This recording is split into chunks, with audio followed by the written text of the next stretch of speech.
I'm in the middle of an open house right now, and while I've got a second and things have died down, I wanted to run a quick video for buyers. Buyers, as you come into open houses, realize as you come in, you are the next paycheck for that agent who is there holding the open house.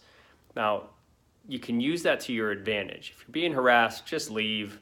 You don't want to deal with it. But if there's an agent there that's willing to talk to you, that wants to talk to you, ask some questions, interview that agent, see how much they know about the house, see how much they know about the area.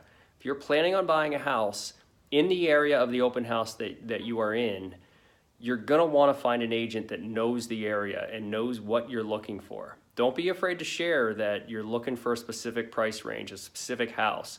Ask if they have any suggestions on neighborhoods or things you should be looking at. Get their card if you like them. If you don't, turn around and walk out. Realize when you sign in though, they're gonna be calling you. They're gonna want your business. They're gonna be harassing you.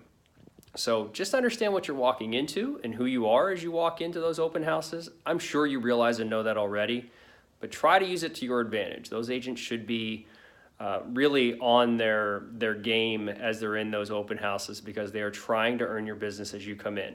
Ask them questions. You'll find a great agent possibly just by walking into open houses.